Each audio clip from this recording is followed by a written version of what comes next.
Hey there, friends and enemies. JoPaWrites here again, and today I wanted to go over the Remnant 2 archetypes that have been announced so far and which one I am most excited to play. Keeping in mind, I am really stoked to check out all of them individually, and I will play through all of them at various points, but each one of them is going to provide a different gameplay style that has me really looking forward to getting my hands on with them. So if you missed it, we have the medic, the challenger, the gunslinger, and the handler. Now, first and foremost, we have the medic. This is a pretty standard RPG class with healing your team being the main focus. Now, everybody is going to want to play some of the more attack-based archetypes over the course of time. Probably this is not one that I think a lot of people are going to leap into, but I do think it's going to be very important to have one of these on your team, especially if your squad is newer to Remnant games and might be struggling with the difficulty a bit.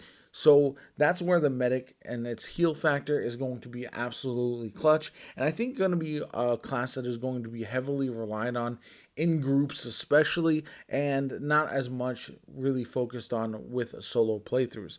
You don't know how the medic is going to come in clutch. Like, it may be very viable as a solo player, but oftentimes as you get better gear, better equipment and stuff, the higher DPS type of archetypes are going to shine a bit more and just be more exciting to play overall. So you may not see as many medics, but we'll see. I do think it's going to be hugely important to have one of these in the group and have people willing to play this archetype if you are struggling a bit and if you need a little bit more survivability. So that's going to be very, very important, and I'm excited to check it out, but that's probably the lowest on my excitement level as far as the archetypes personally.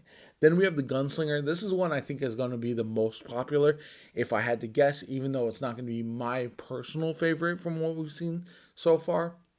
It's really focused on gunplay. You got pistol action, and all of that leads to the potential for the highest DPS in the game, I would imagine, based off of the lack of versatility compared to some of the other archetypes. Like, you have the melee and tankiness of the challenger. You have the handler, which has your distraction, the taunt feature with your dog. You also have the ability for your dog to res you and stuff like that, whereas a gunslinger is primarily focused on outputting damage with your weapons, and that's going to be why I believe it's probably going to be the strongest for straight up damage, but it may be something of a glass cannon as well, so that'll be interesting to see how that all plays out. For me, this is an exciting archetype and one that I'll definitely be looking forward to playing, but the other two just kind of appeal to my playstyle just a bit more. Starting with the challenger. This one looks like it's going to be a ton of fun.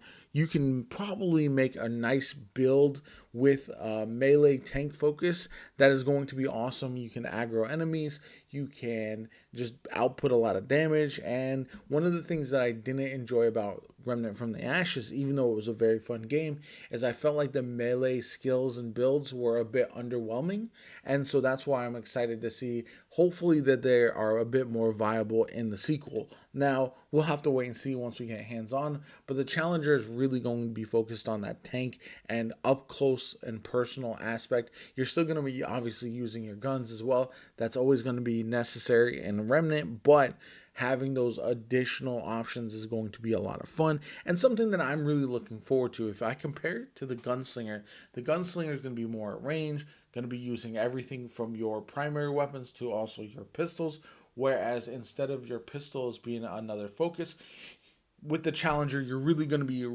using your melee weapons and other options for close range combat to really excel. And again, that's another one where it might be high risk, high reward, where you can output a lot of damage with the challenger based on the fact that you can get really, really close.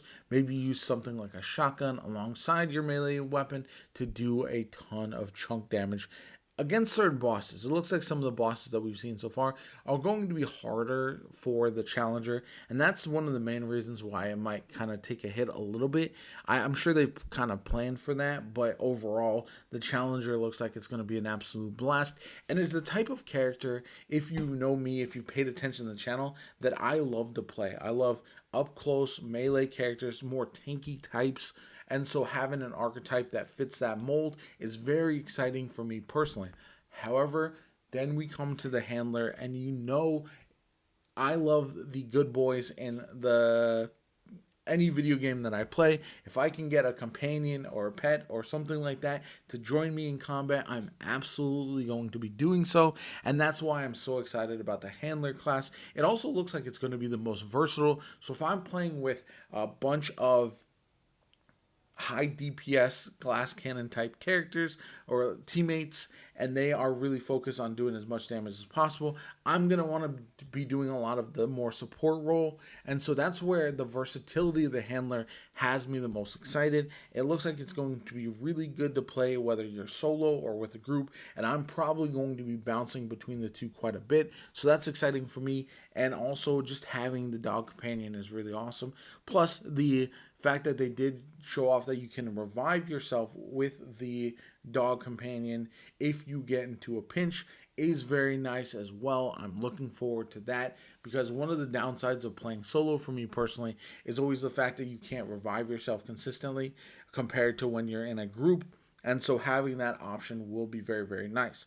Now, again, all of this is just speculation at this point. We have almost a month now still before the game releases, actually about 20 days until we finally get hands on with Remnant 2. But I really wanted to kind of go over everything and talk about the ones that I'm most excited about to the least excited about, because really at the end of the day, it seems like they're leaning into a variety of playstyles more so than Remnant from the Ashes, and I very much appreciate it. I've talked before about how this game looks like just an overall improvement from the first one, which was a very good game but did have some issues. Now there are still some questions that do remain for me personally with Remnant, especially if I'm looking to play co-op, like whether it's going to be crossplay or anything like that. I'm hopeful, but overall, this game looks like it's going to be a grand step up from Remnant from the Ashes overall. Hopefully, continuing more of the story that we jumped into, a little bit more of the customization as far as your archetypes and how the game plays, your builds, and all that kind of good stuff. And if that is the case, this is going to be a game I'm going to be playing a ton of going forward, and I hope you guys are just as excited as I am, because again, this game looks like it's going to be an absolute blast. Overall, yeah, play what you want. Don't let anyone tell you what the best one. I know there's going to be metas, quote unquote, and people saying that this is better than that. But find the playstyle that you most enjoy. Try them all out if you have the time. I know I certainly am. I think that's a good idea to really get a feel for it, because there's been a lot of games where I played a certain class, a certain character that I didn't look like I was going to enjoy when I first kind of got eyes on, but then once I got hands on, it really changed the game for me, and I found ways to make that build or that character or that class excel for my personal playstyle. So definitely check that out. I hope you enjoyed the video. If you did, hit that like button, subscribe to the channel, helps me out tremendously, shows you want to see more Remnant 2 on the channel going forward. I'd love to hear you guys' thoughts, because I am very, very, very excited about this game. My name is JoPa. I hope you have a good one, and I'll catch you all later.